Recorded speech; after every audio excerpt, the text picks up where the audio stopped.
నమస్తే, welcome to education plus. ఈ మధ్య కాలంలో ఏపీ మరియు తెలంగాణలో ఎక్కువగా వినిపిస్తున్న పేరు ఉత్తరాంచల్ యూనివర్సిటీ. ఇంజనీరింగ్ చదవాలనుకునే స్టూడెంట్స్ ఎందుకు ఉత్తరాంచల్ యూనివర్సిటీకి ప్రిఫర్ చేస్తున్నారు? ఈ యూనివర్సిటీకి ఉన్న ర్యాంకింగ్స్, అక్రిడేషన్స్ ఏంటి? 100% జాబ్ ప్లేస్మెంట్స్ అంటున్నారు. అది ఎంతవరకు సాధ్యం? ముఖ్యంగా మన సౌత్ స్టేట్స్ నుంచి ఈ యూనివర్సిటీలో ఎక్కువగా జాయిన్ అవుతున్నారా? ఎందుకు? ఈ విషయాల గురించి మనతో డిస్కస్ చేయడానికి south Indian admission director Imtiaz గారు మనతో పాటు స్టూడియోలో ఉన్నారు. గుడ్ ఈవినింగ్ అండి ఇంతియాజ్ గారు. అయితే ఇక్కడ ఇన్ని యూనివర్సిటీలు ఉండగా మనం ఎందుకు ఉత్తరాంచల్ యూనివర్సిటీనే ప్రిఫర్ చేస్తున్నాం? అక్కడ ఉన్నటువంటి ఫెసిలిటీస్ ఏంటంటే ఏం చెప్తారు? బేసికలీ ఉత్తరాంచల్ యూనివర్సిటీ అనేది మనకు డెహ్రాడూన్ సిటీలో ఉంది madam. Dehradun is the capital city of Uttarakhand.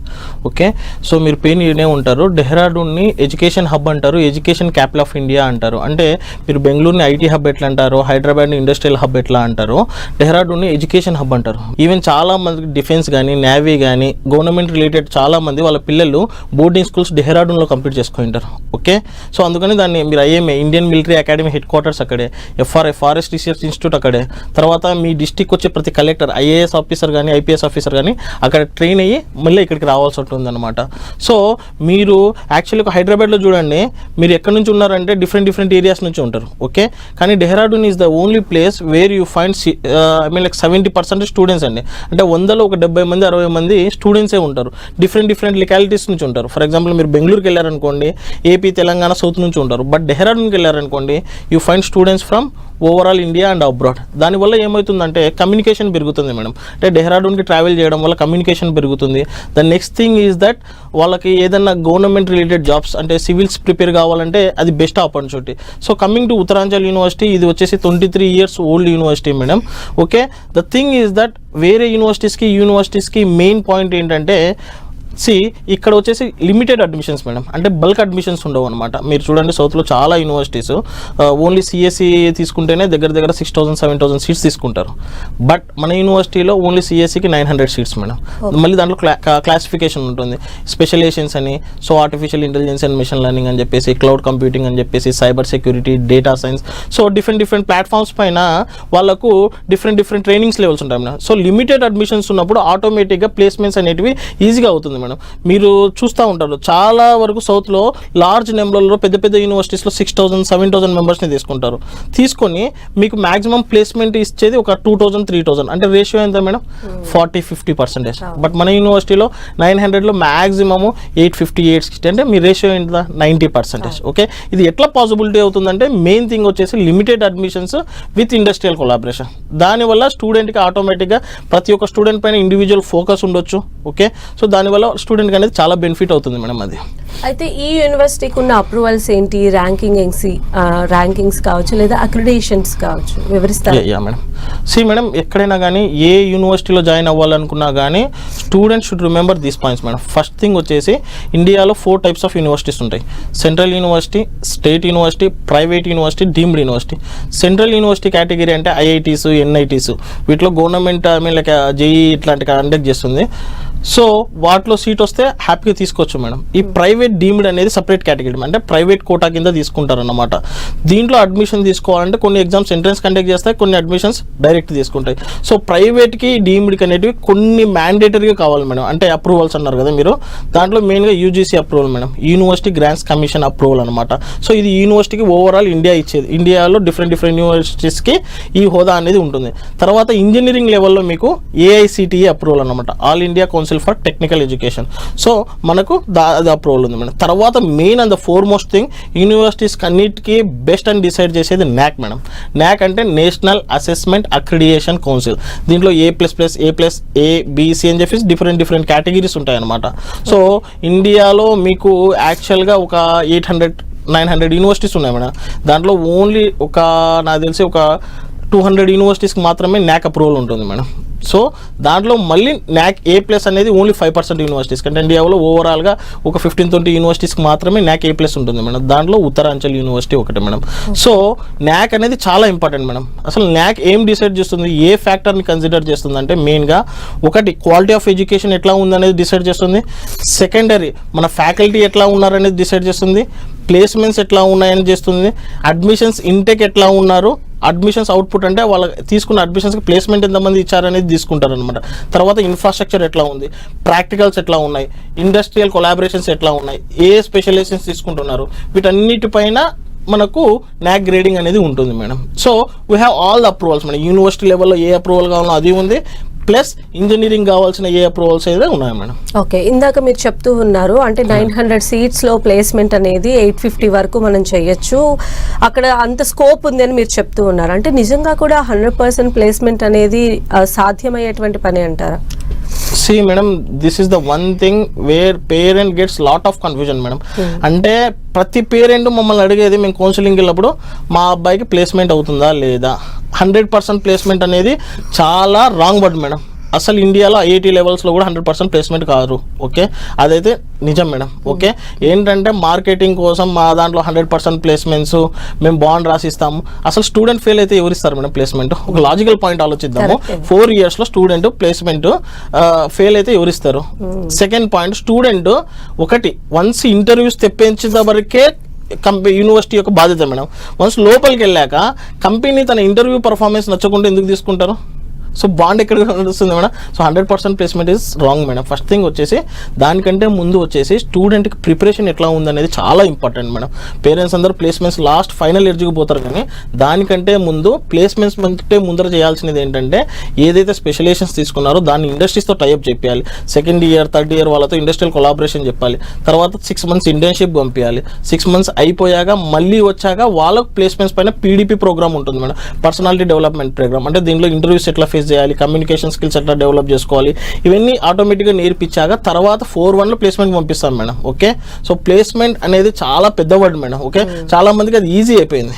Okay, అట్లా ఉండదు మేడం. సో మన యూనివర్సిటీలో ఏంటంటే 100% ప్లేస్మెంట్ అనేది పాయింట్ కాదు, కానీ స్టూడెంట్ 75% మ్యాండేటరీగా ఉండాలి మేడం. ఓకే, సో అటెండెన్స్ మ్యాండేటరీగా ఉండాలి. 75% అటెండెన్స్ మ్యాండేటరీగా ఉంటే ఆటోమేటిక్గా తను 99.99% ప్లేస్ అవుతారు మేడం. ఎందుకు 75% మ్యాండేటరీగా అంటున్నానంటే, మేము హాఫ్ డే మాత్రమే క్లాసెస్ ఇస్తాం మేడం, హాఫ్ డే ప్రాక్టికల్ వర్క్స్లో ఉంటారు. తర్వాత సెకండ్ ఇయర్ వచ్చేసినారు అనుకోండి, వాళ్ళు ఆటోమేటిక్గా ఇండస్ట్రీస్తో టైఅప్ అవుతారు. వన్స్ ఇండస్ట్రీస్తో టైఅప్ అయినప్పుడు industries will look after them. అంటే వాళ్ళు ఎట్లా చేస్తున్నారు వర్క్, వాళ్ళ కాన్సెప్చువల్ ఎడ్యుకేషన్ ఎట్లా ఉంది. సో ఇక్కడ ఏంటంటే మొత్తం థియరిటికల్ ఎడ్యుకేషన్ పైన ఉంటారు మన స్టూడెంట్స్. థియరిటికల్ ఎడ్యుకేషన్ పైన ఉన్నప్పుడు ఆటోమేటిక్గా మీరు చూడండి, ఒక జస్ట్ బెస్ట్ ఎగ్జాంపుల్ ఇస్తాను మీకు. ఇంటర్మీడియట్లో 1000కి 980, 990 వస్తాయి. అదే స్టూడెంట్కి ఎంసెట్లో చూస్తే 30,000 ర్యాంకు, 40,000 ర్యాంకు ఉంటుంది. ఎందుకు? Because of theoretical education. Practical పైన అంత ఫోకస్ కూడా లేరు. సో మేము ఏం చేస్తామంటే మెయిన్లీ ఇండస్ట్రీస్తో టైఅప్ చేయించి వాళ్ళతో ట్రైనింగ్ ఇప్పిస్తాం కాబట్టి కొంచెం ప్రాక్టికల్గా స్ట్రాంగ్ ఉంటారు మేడం. ఆటోమేటిక్గా సెకండ్ ఇయర్ థర్డ్ ఇయర్ వాళ్ళు క్లీన్గా నీట్గా ట్రైన్ అవుతారు కాబట్టి వన్స్ వాళ్ళు ఇంటర్వ్యూకి వెళ్ళేటప్పుడు ఒక మొత్తం ఫ్రెషర్గా కాకుండా ఒక ట్రైనింగ్ ఇంజనీర్ టైప్ వెళ్తారండి. ఓకే, సో ఆటోమేటిక్గా the chance of getting placement is 100కి 99.99% అండి. ఓకే, తర్వాత వీళ్ళకి వచ్చే ప్యాకేజెస్ కూడా ఆల్రెడీ వీళ్ళు ట్రైన్డ్ ఇంజనీర్స్ కాబట్టి మామూలుగా ఫ్రెషర్స్కి ఇచ్చే ప్యాకేజ్ కంటే కొంచెం బెటర్గా ఉంటాయి మేడం. మా యావరేజ్ ప్యాకేజ్ చూడండి సిఎస్సిలో దగ్గర 10 to 1 lakhs అరౌండ్ ఉంటుంది మేడం. అయితే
సో ఇంతియాజ్ గారు మనం చూసాము, అంటే ప్రతి ఒక్క స్టూడెంట్ కూడా ప్లేస్మెంట్ వచ్చిన ఆనందంలో ఎలా ఉన్నారో ఏవీలో చూస్తేనే అర్థమవుతుంది. అయితే ఒక చిన్న డౌట్ ఏమొచ్చిందంటే, ఇప్పుడు అక్కడ చదువుకొని వచ్చారనుకోండి, ఇక్కడ జాబ్ కి ఎలిజిబుల్ ఉంటుందా? ఇక్కడ ఏమైనా ప్రాబ్లమ్స్ ఉంటాయా? మేడం ఇది ఏంటంటే యాక్చువల్లీ అగ్రికల్చర్ రిలేటెడ్లో మెయిన్గా ఐకార్ అని ఒక అప్రూవల్ ఉంది madam, Indian council for agriculture and research. దాంట్లో ఏంటంటే పలానా స్టేట్ గవర్నమెంట్వి అలా స్టేట్ గవర్నమెంట్ కోటా కింద జాబ్స్ మాత్రమే ఉంటారు మేడం. బట్ ఇంజనీరింగ్లో మీకు ఎక్కడ కూడా ఏ స్పెసిఫికేషన్ జాబ్ కూడా సెంట్రల్ లెవెల్లో సెంట్రల్ జాబ్స్ ఉంటాయి, స్టేట్ లెవెల్లో స్టేట్ లెవెల్ జాబ్స్ ఉంటాయి మేడం. చాలా మంది పేరెంట్స్ అడిగే క్వశ్చన్స్ ఏంటంటే, అక్కడ చదువుతున్నారు కదా, ఇక్కడ బెంగళూరులో జాబ్ వస్తుందా, ఇక్కడ హైదరాబాద్లో జాబ్ వస్తుందా అని చెప్పేసి. అట్లా ఉండదు మేడం. ఎక్కడైనా కానీ తను చదివితే ఎక్కడైనా జాబ్ తీసుకోవచ్చు. హైదరాబాద్లో తీసుకోవచ్చు, యూఎస్ఏలో తీసుకోవచ్చు, బెంగళూరులో తీసుకోవచ్చు, బాంబేలో తీసుకోవచ్చు. ఫర్ ఎగ్జాంపుల్ అమెజాన్ ఉంది, అమెజాన్ ఇక్కడ ఉంది, హైదరాబాద్లో ఉంది, బెంగళూరులో ఉంది, బాంబేలో ఉంది, ఢిల్లీలో ఉంది, యూఎస్ఏలో ఉంది, న్యూయార్క్, అన్ని చోట్ల ఉంది. సో వన్స్ ఇంజనీరింగ్ కంప్లీట్ చేస్తే తను ఎక్కడైనా జాబ్ చేసుకోవచ్చు. గవర్నమెంట్ సెంట్రల్ లెవెల్లో చేసుకోవచ్చు, స్టేట్ లెవెల్లో కావాలంటే స్టేట్ లెవెల్లో అప్లికేషన్ చేసుకోవచ్చు. అది వాళ్ళ ఇష్టం అనమాట. అట్లా అంటే అది ఫాల్స్ ప్రాపగండా మేడం. ఏంటంటే ఇక్కడ చదివిన వాళ్ళకి ఇక్కడే జాబ్స్ వస్తాయి, అక్కడ చదివిన వాళ్ళకి అక్కడే జాబ్స్ వస్తాయి, అక్కడ చదివితే ఇక్కడ జాబ్స్ రావు అనేది రాంగ్ థింగ్ అనమాట. ఎక్కడైనా చదువుకోవచ్చు. అది అలానే ఈ ఫారిన్ ఇంటర్న్షిప్ అంటూ ఉన్నారు, ఇది ప్రతి స్టూడెంట్ కి అవసరం అంటారా? దాని వల్ల కలిగే బెనిఫిట్స్ ఏంటి? యాక్చువల్లీ మేడం ఫారిన్ ఇంటర్న్షిప్ అనేది తన స్టూడెంట్కి తన స్కిల్ని ఇంకా డెవలప్ చేసుకోవాలనుకున్నా కానీ, తన ఫర్దర్గా ఒక ఇండస్ట్రియల్ వరల్డ్కి కొంచెం అబ్రాడ్ పరంగా ఎక్స్పోజర్ చేసుకోవాలనుకున్నా కానీ, ఇప్పుడు చాలా యూనివర్సిటీస్ నార్త్ అనే కాదు, చాలా సౌత్లో కూడా చాలా యూనివర్సిటీస్ ఫారిన్ ఇంటర్న్షిప్ అని చెప్పేసి ఒక ప్రోగ్రామ్ క్రియేట్ చేశారు మేడం. దీంట్లో ఏముంటుందంటే 2 టైప్స్ ఉంటుంది మేడం. ఒకటి 2+2 అంటే 2 years ఇండియాలో చదువుతాడు, 2 years అబ్రాడ్లో చదువుతాడు స్టూడెంట్. 3+1 3 years ఇండియాలో చదువుతాడు, 1 year అబ్రాడ్లో చెప్తాడు, లేకపోతే 6 months ఇంటర్న్షిప్ కోసం వెళ్తాడు మేడం. సో ఈ ఫారెన్ ఇంటర్న్షిప్లో ఏంటంటే స్టూడెంట్ అక్కడికి వెళ్ళి 2 years మిగతా 2 years ఏదైతే ఉందో పెండింగ్ పీరియడ్ అక్కడ కంప్లీట్ చేసుకుంటారు. So it's not mandatory madam. Okay, compulsory అని కాదు, బట్ వెళ్తే కొంచెం బెటర్ ఉంటుంది. మేమేంటంటే ప్రతి ఒక్క స్టూడెంట్ని పంపించేదానికంటే మెరిట్ ఎవరైతే ఉన్నారో ఈ 2 years బెటర్గా ఎవరు పర్ఫామ్ చేశారో ఆ మెరిట్ని సార్ట్అవుట్ చేస్తాము. వాళ్ళకైతే కొంచెం ఇదే ఫీజులోనే ఇదే దాంట్లోనే వాళ్ళకి అక్కడ కూడా పంపించుకోవడానికి ఆస్కారం ఉంటుంది మేడం. వాళ్ళ స్కిల్ డెవలప్ అవుతుంది, కొంచెం ప్యాకేజ్ ఎక్కువ వస్తుంది, కొంచెం అక్కడ ఉన్న ఎక్స్పోజర్ అనేది ఎక్కువ వస్తుంది madam. Industrial like foreign internship వల్ల మెయిన్ లాభం అదే మేడం. ఓకే, ఇంకొకటి ఏంటంటే ఒక స్టూడెంట్ ఎక్స్చేంజ్ ప్రోగ్రామ్ కింద ఇక్కడున్న స్టూడెంట్స్ కొంతమంది అక్కడికి వెళ్తారు మేడం. అంటే మన యూనివర్సిటీ స్టూడెంట్స్ కొంతమంది జపాన్ కానీ మలేషియా కానీ డిఫరెంట్ కంట్రీస్కి వెళ్తారు. అక్కడ ఉన్న స్టూడెంట్స్ మన దగ్గర ఆ 2 years వస్తుంది. దీన్ని స్టూడెంట్ ఎక్స్చేంజ్ ప్రోగ్రామ్ అంటారు, ఫారిన్ ఇంటర్న్షిప్ ప్రోగ్రామ్ అంటారు. So it depends madam, student individuality madam. వాళ్ళకి ఎంతవరకు ఇంట్రెస్ట్ ఉంది, వాళ్ళకి ఏ ఫీల్డ్ పైన ఇంట్రెస్ట్ ఉంది, టెక్నాలజీ పైన ఏ దానిపైన అసెసిబిలిటీ ఉంది దానిపైన వాళ్ళు డిఫరెంట్ కంట్రీస్లో వెళ్తారు మేడం. సో అది ఫారెన్ ఇంటర్న్షిప్ వల్ల లాభమే ఉంటుంది కానీ నష్టం అయితే ఏముండదు. But it's not mandatory madam, పక్కాగా వెళ్ళాలని కాదు మేడం. ఓకే, ఎక్స్ట్రా బెనిఫిట్స్ ఉంటుంది. ఒక 5% మేడం, 5-10% అంతే. It does not add so much special to your career అంతే. ఏం తర్వాత అక్కడ 2 years కంప్లీట్ చేసుకున్నా కానీ మళ్ళీ వచ్చి ప్లేస్మెంట్స్ ఇక్కడే చేసుకుంటారు మేడం. ఏంటంటే కొంచెం ఎంఎస్కి వెళ్ళాలనుకున్నా కానీ కొంచెం ఒక బెటర్ ఐడియా వస్తుంది అంతే. అయితే ఈ ఇండస్ట్రియల్ కొలాబరేషన్ అంటే ఏంటండి? ఇది ఇప్పుడు స్టూడెంట్ కెరియర్కి ఎంతవరకు ఉపయోగపడుతుంది?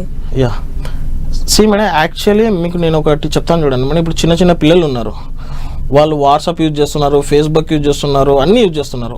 వాళ్ళకు అంటే సో ఆ ప్యాషన్ అనేది వాళ్ళకి ఆటోమేటిక్గా ఆ మొబైల్ యూజ్ చేస్తుంటే వస్తుంది. దానికి ఏం థియరిటికల్ నోట్స్ అనేది అట్లా ఏం పెట్టలేదు. ఎందుకు మేడం?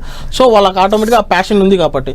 సో మనం ఏం చేస్తున్నామంటే ఈ ఇండస్ట్రియల్ కొలాబరేషన్ ఎందుకు పెట్టామంటే స్టూడెంట్స్కి ఒక క్లాస్లో చెప్పడం వేరు, ఇండస్ట్రీస్తో టైఅప్ చేయించేసి ట్రైనింగ్ ఇప్పడం వేరు. ఓకే, ఫర్ ఎగ్జాంపుల్ నేను ఒకటి చెప్తాను మేడం. ఒక కార్ డ్రైవింగ్ ఉంది, ఒక కార్ డ్రైవింగ్కి దానికి మెరిట్ డిమెరిట్ అనేది అవసరమా? డెఫినెట్లీ అవసరం లేదు. ఇప్పుడు కార్ నేర్చుకునే వాడికి మెరిట్ ఉండాలి, తనకి 90% ఉండాలి, 80% ఉండాలి అనేది ఏం లేదు కదా. టెక్నాలజీ తెలిసి ఉండాలి, ఎట్లా డ్రైవ్ చేయాలి అని. తనను నేను క్లాస్ రూమ్లో కూర్చోబెట్టి కార్ డ్రైవింగ్ నేర్చుకోమంటే ఎన్ని ఇయర్స్కి నేర్చుకుంటాడు? అసలు నేర్చుకోలేడు, తన జీవితాంతం నేర్చుకోలేడు. అదే నేను కార్లోకి తీసుకెళ్ళి ఇట్లా ఉంటుంది గేరింగ్ సిస్టమ్ ప్రాక్టికల్గా నేను వర్క్ నేర్పించాను అనుకోండి, తనకి ఈజీ అవుతుంది అనమాట. సో నేను ఇండస్ట్రియల్ కొలాబరేషన్ మెయిన్ మా ఫార్ములా అదే అనమాట. ఏదైతే స్పెషలైజేషన్స్ తీసుకున్నారో 4 స్పెషలైజేషన్స్, ఏది సైబర్ సెక్యూరిటీ కానీ, క్లౌడ్ కంప్యూటింగ్ కానీ, డేటా సైన్స్ కానీ, so artificial intelligence and machine learning కానీ, ఈ 4 స్పెషలైజేషన్ ఇండస్ట్రీస్తో టైప్ చేపిస్తాం అనమాట. ఇండస్ట్రీస్తో టైప్ చేపించేసి వాళ్ళతోనే ట్రైనింగ్ ఇప్పిస్తాం. 2nd year కానీ 3rd year కానీ వాళ్ళతోనే ట్రైనింగ్ ఇప్పిస్తాం. సో ఆటోమేటిక్గా వాళ్ళు ట్రైనింగ్ ఇచ్చినప్పుడు వాళ్ళకి టెక్నాలజీ అనేది మోస్ట్ అసెసిబుల్గా ఉంటుంది. సో క్లాస్లో వినడం వేరు, ట్రైనింగ్ తీసుకోవడం వేరు. సో ఇండస్ట్రియల్ కొలాబరేషన్ అనేది డెఫినెట్లీ చాలా మందికి ప్రతి ఒక్క స్టూడెంట్కి అవసరం మేడం. ఇట్స్ నాట్ లైక్ చాలా మంది ఇక్కడ సౌత్లో యూనివర్సిటీస్ ఏంటంటే స్పెషలైజేషన్ యాడ్ చేస్తున్నారు, కానీ వాటి వల్ల స్టూడెంట్స్కి అనేది లాభం అనేది చాలా తక్కువ ఉంటుంది మేడం. వన్స్ ఇండస్ట్రియల్ కొలాబరేషన్ అనేది యాడ్ చేసామనుకోండి, స్టూడెంట్కి అనేది టెక్నాలజీ సో అసెసిబుల్గా ఉంటుంది, ఈజీగా ఉంటుంది. నేను క్లాస్ రూమ్లో 100 టైమ్స్ చెప్పినా కానీ ప్రాక్టికల్గా తన సిస్టమ్ వర్క్లో ల్యాబ్లో చేయడం అనేది చాలా డిఫరెంట్గా ఉంటుంది మేడం. సో ఆ ఎక్స్పోజర్ అనేది చాలా డిఫరెంట్గా ఉంటుంది మేడం. మేము ప్రతి స్టూడెంట్కి ఇండస్ట్రియల్ కొలాబరేషన్ అనేది పెడతాం మేడం. అండ్ ప్రతి సెమిస్టర్లో ఇంటర్న్షిప్ పెడతాం మేడం. ఫస్ట్ ఇయర్ నుంచి ఇంటర్న్షిప్ ఉంటుంది మేడం, మ్యాండేటరీ ఇంటర్న్షిప్ ఉంటుంది. అంటే ఏదో ఒక టెక్నాలజీ, ఏదో ఒక లాంగ్వేజ్ నేర్చుకుంటూనే ఉంటారు, సో దట్ వాళ్ళకి ఈజీగా అసెసిబిలిటీగా ఉంటుంది. ఓకే, అయితే అన్ని యూనివర్సిటీస్లో ఇందాక మనం డిస్కస్ చేసుకున్నట్లు ఏపీ తెలంగాణతో కంపేర్ చేస్తే ఎక్కువ సీట్స్ ఉంటాయి కదా ప్రతి గ్రూప్కి. అయితే ఈ ఉత్తరాంచల్ యూనివర్సిటీలో లిమిటెడ్ సీట్స్ ఉండడానికి రీజన్ ఏంటి? ఎస్ మేడం, నేను ఫస్ట్ పాయింట్లోనే మీకు డిస్కస్ చేశాను. యాక్చువల్లీ బల్క్ అడ్మిషన్స్ తీసుకోవడం వల్ల స్టూడెంట్కి చాలా ప్రాబ్లం అవుతుంది మేడం. ఎట్లా అంటే ఇప్పుడు మనమే ఉన్నాం మేడం, ఒక రూమ్లో ఒక 50 మెంబర్స్ 40 మెంబర్స్ ఉంటే నేను ఈజీగా క్లాస్ చెప్పగలుగుతాను. అదే ఒక 100 మెంబర్స్ ఉంటే సో ప్రాబ్లం వచ్చేది అదే మేడం. ఎక్కువ బల్క్ అడ్మిషన్స్ తీసుకోవడం వల్ల స్టూడెంట్కి స్పెషల్ ఫోకస్ అనేది చేయలేమన్నమాట. లిమిటెడ్ తీసుకున్నాం అనుకోండి, ఫర్ ఎగ్జాంపుల్ మనం సిఎస్సిలో 900 సీట్స్ ఉన్నాయి మేడం. ఈ స్పెషలైజేషన్కి 240 సీట్స్ ఉంటాయి. Artificial intelligence and machine learning 240, cloud computing 240, cyber సెక్యూరిటీకి 240, డేటా సైన్స్కి 240. ఈచ్ స్పెషలైజేషన్కి 240 సీట్స్ ఉంటాయి. వాటిలో బ్యాచ్ ఆఫ్ 80-90 మెంబర్స్కి ఇండస్ట్రీస్తో టైఅప్ చేపిస్తాం అనమాట. ఇండస్ట్రీస్తో టైఅప్ చేపించేసి వాళ్ళతోనే ట్రైనింగ్ ఇప్పిస్తాం. సో ఆటోమేటిక్గా ఆ టైం కావాలి, ఆ అసెసిబిలిటీ కావాలి. సో అది మనం 5,000-6,000 సీట్స్ తీసుకున్నాం అనుకోండి, హైలీ ఇంపాసిబుల్, ప్రాక్టికలీ ఇంపాసిబుల్ అండి. థియరిటికల్గా మీరు క్లాస్లో ఎంతమందినైనా కూర్చోబెట్టవచ్చు, కానీ మీరు ప్రాక్టికల్గా ఇండస్ట్రీస్తో టైఅప్ చేయించినప్పుడు you have to be very limited seats అనమాట. లిమిటెడ్ సీట్స్ తీసుకున్నప్పుడు స్టూడెంట్కి ఈజీగా ప్లేస్మెంట్ అనేది అవుతుంది. ఇప్పుడున్న సినారియోలో ఇప్పుడు మీరు చూసారు, మన 1,500 స్టూడెంట్స్ ప్లేస్ అయ్యారనమాట. సో లిమిటెడ్ సీట్స్ ఉండడం వల్ల కంపెనీస్ కూడా దగ్గరకు వస్తాయి తొందరగా. ఓకే, ఉన్న వాటిలోనే బెస్ట్ టాలెంట్ తీసేసుకుంటారు. అదే ఆ 1,500 తక్కువ స్ట్రెంత్ ఉన్నారు కాబట్టి తీసుకున్నారు. అదే 15,000-20,000 మంది అంటే వాళ్ళని ఎట్లా ఫిల్టర్ చేస్తారు కంపెనీస్? తక్కువ ఉన్నారు అనుకోండి, ఫిల్టరేషన్ ఈజీగా అవుతుంది, ఈజీగా పిక్ చేసుకుంటారు, మెరిట్ని పిక్ చేసుకుంటారు. ఇంకొకటి ఆల్రెడీ వాళ్ళు 2nd year 3rd year training అయ్యి ఉంటారు కాబట్టి వాళ్ళకు ఒక ఐడియా ఉంటుంది ఈ స్టూడెంట్ ఈ క్యాలిబర్లో ఉన్నాడని చెప్పేసి. సో ఈజీగా ఉంటుంది మేడం.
సో ప్లేస్మెంట్స్ కి సంబంధించి చూసాం, సక్సెస్ మీట్లు ప్రతి ఒక్కళ్ళు కూడా చాలా చీరప్ అవుతూ కనిపిస్తూ ఉన్నారు. నిజంగా అంటే ప్రతి ఒక్కళ్ళు చదువుకున్న తర్వాత గోల్ ఏంటి అంటే ప్లేస్మెంటే కదా.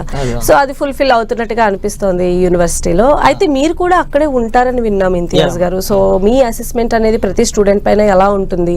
అసలు అక్కడ టీచింగ్ ఫ్యాకల్టీస్ కావచ్చు, ఫెసిలిటీస్ కావచ్చు, ఎలా ఉంటాయి? మేడం, మేజర్గా పేరెంట్స్ మా దగ్గర జాయిన్ అవ్వడానికి ఫస్ట్ మోస్ట్ ఇంపార్టెంట్ థింగ్ ఏంటంటే మేము ప్రతి పేరెంట్కి అసెసిబిలిటీగా ఉంటాం మేడం. అంటే వాళ్ళు కాల్ చేస్తే డే కానీ ఈవినింగ్ నైట్ 9 o'clock వరకు కూడా వాళ్ళకి ఏ ప్రాబ్లం వచ్చినా కానీ మేము ఆన్సర్ చేస్తాం అనమాట.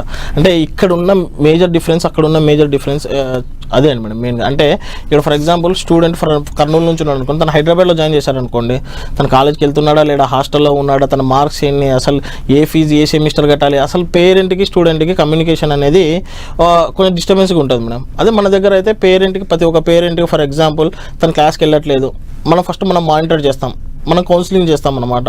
బాబు ఇంత దూరం నుంచి ఇంత దూరం వచ్చావు, చదువుకోవడానికి వచ్చావు, ఓకే. మా మెంటర్స్ ఉంటారు, మా యూనివర్సిటీలో హాస్పిటల్ కూడా ఉంది మేడం, ఓకే.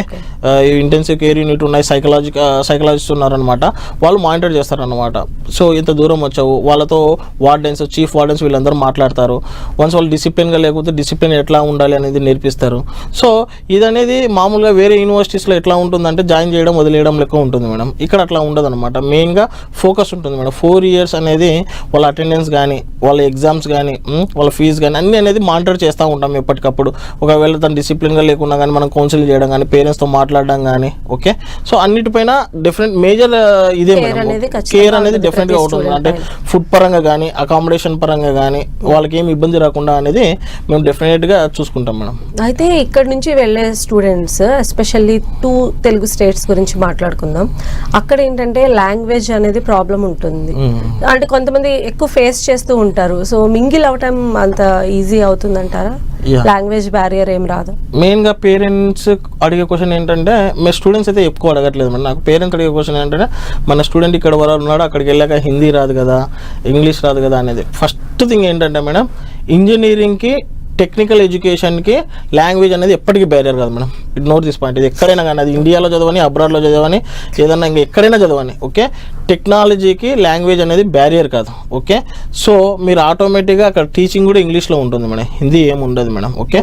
సో ఇక్కడ మనం వచ్చేసి మొత్తము 2 types ఆఫ్ కేటగిరీస్ ఉంటాయి మేడం. ఇక్కడ నుంచి వెళ్ళే స్టూడెంట్స్కి ఒకటి ఇంటర్ సౌత్ సెక్షన్ పెడతాం ఫస్ట్ ఇయర్, ఒకటి వచ్చేసి సౌత్ వాళ్ళ నార్త్లో కూడా. అంటే స్టూడెంట్ సెలెక్షన్ మేడం మళ్ళీ ఇక్కడ కూడా. అంటే కొంతమంది తెలుగు మీడియం నుంచి వచ్చిన వాళ్ళకు కూడా ప్రాబ్లం రాకుండా ఫస్ట్ ఇయర్ మొత్తం సౌత్ వాళ్ళతోనే పెడతాం అనమాట. అంటే సౌత్ స్టేట్స్ నుంచి వచ్చిన స్టూడెంట్స్తోనే మొత్తం క్లాస్ మొత్తం ఉంటారు. సో ఏదైనా ప్రాబ్లం వచ్చినా కానీ, ఫ్యాకల్టీ ఏదైనా డౌట్స్ వచ్చినా కానీ వాళ్ళు హ్యాండిల్ చేస్తారు మేడం. ఒకవేళ వాళ్ళకి నిజంగానే ఫ్యాకల్టీతో ఇప్పటివరకు అయితే నాకు అటువంటి డౌట్స్, అట్లాంటి క్వశ్చన్స్ అయితే రైజ్ కాలేదు. ఒకవేళ ఫ్యాకల్టీతో ఏదైనా అర్థం కాకుండా కానీ వాళ్ళు డెఫినెట్గా ఆన్సర్ చేస్తారు మేడం. ఒకవేళ వాళ్ళు ఆన్సర్ చేయకుంటే డెఫినెట్లీ నా దగ్గరికి నోటీస్కి వచ్చినప్పుడు ఆ ఫ్యాకల్టీకి మేము ఏమంటారంటే టర్మినేట్ కూడా చేస్తాం మేడం. సో డెఫినెట్లీ కమ్యూనికేషన్ పరంగా ఇబ్బంది అయితే రాదు మేడం. ఎందుకంటే అక్కడ ఆటోమేటిక్గా ఒక ఏరియాలో మనమే ఉన్నాము. మనం ఒక కర్ణాటక కానీ ఇంకొక ఏరియాకి వెళ్ళామనుకోండి, 1 year 2 yearsలో ఆటోమేటిక్గా లాంగ్వేజ్ వచ్చేస్తుంది, మాట్లాడేది డిఫరెంట్ స్టూడెంట్స్తో మాట్లాడేది. సో బీటీ ఆఫ్ డెహ్రాడూన్ అంటే అదే మేడం. మెయిన్గా డిఫరెంట్ లాంగ్వేజెస్ నేర్చుకోవచ్చు, డిఫరెంట్ కల్చర్స్ తెస్తాయి, ఓకే. డిసిప్లిన్ అనేది చాలా పెరుగుతుంది మేడం. డెహ్రాడూన్ లాంటి ఏరియా ఏంటంటే మీకు మెయిన్గా డిసిప్లిన్ చాలా బాగుంటుంది madam. 0% crime rate madam. Environment అనేది చాలా గ్రీనరీగా నీట్గా ఉంటుంది మేడం. అంటే ఇక్కడ పొల్యూషన్ ఉంటుంది కదా, అక్కడ అట్లా పొల్యూషన్ ఉండదు మేడం, గ్రీనరీగా ఉంటుంది. క్రైమ్ రేట్ అసలు ఉండేది మొత్తం కంటోన్మెంట్ ఏరియా మేడం. చాలా బ్యూటిఫుల్ గా ఉంటుంది అనమాట. అంటే నేచర్ కి దగ్గరగా ఉంటుంది మేడం డెహ్రాడూన్. ఓకే. సో అంటే నేచర్ కి దగ్గర ఇవన్నీ బాగున్నాయి. అయితే డిస్టెన్స్ పరంగా ఎలా ఉంటుంది? అంటే స్టూడెంట్స్ ఎందుకు ఈ యూనివర్సిటీని చూస్ చేసుకోవాలి? అదే మేడం, మెయిన్గా ఏంటంటే డిస్టెన్స్ అనేది ఒక పాయింటే మేడం. కానీ నేను చెప్పేది ఏంటంటే, రేపు పొద్దున జాబ్ వచ్చాక కూడా పేరెంట్స్ ఆటోమేటిక్గా యూఎస్ఏకి వెళ్ళట్లేదా చెప్పండి. ఇటీవల మన అమ్మాయిలు స్పేస్కి వెళ్తున్నారు. మన తెలుగు అమ్మాయి, గుంటూరు అమ్మాయి 3 years బ్యాక్ స్పేస్కి వెళ్ళింది. మనం ఎడ్యుకేషన్ కోసము ఒక మెట్టు ముందే. ఇప్పుడు 4 years నేను ఒకటే పాయింట్ మేడం, 4 years కింద మనం చదివామనుకోండి, లైఫ్ లాంగ్ హ్యాపీగా ఉంటారు మేడం. చిల్డ్రన్ హ్యాపీగా ఉంటారు, పేరెంట్స్ హ్యాపీగా ఉంటారు. 4 years కాంప్రమైజ్ అయ్యి డిస్టెన్స్ కాంప్రమైజ్ అంత దూరం ఎందుకు అనుకుంటే, ఇక్కడ చదివారు అనుకోండి, మీరు చూస్తూనే ఉన్నారు చాలా మంది స్టూడెంట్స్ అమీర్పేట అని చెప్పేసి, బెంగళూరు అని చెప్పేసి కోచింగ్కి వెళ్ళి ఏ కోర్స్ చేయాలో తెలియక, ఏ కోర్సులో చేస్తే ప్లేస్మెంట్ బెటర్గా వస్తుందో తెలియక ఇక్కడే 1.5 year 2 years ఫేస్ చేస్తున్నారు ఇంజనీరింగ్ అయిపోయాక. బికాస్ ప్రాక్టికల్గా వాళ్ళకి ఏం చేయాలో తెలియదు అనమాట. ఇప్పుడు ఒక యాడ్ వస్తుంది, ఏమంటారు, ఈ కోచింగ్ సెంటర్ బాగుంది అంటారు, అక్కడికి వెళ్తారు. హైదరాబాద్లో 1 year 2 years ఫేస్ చేస్తారు. సో ఆ ప్రాబ్లం ఉండదు మేడం, ఓకే. మీకు లాంగ్ అంటున్నారు కానీ వెళ్ళేటప్పుడు స్టూడెంట్స్ కలిసే వెళ్తారు, కలిసే వస్తారు మేడం, ఓకే.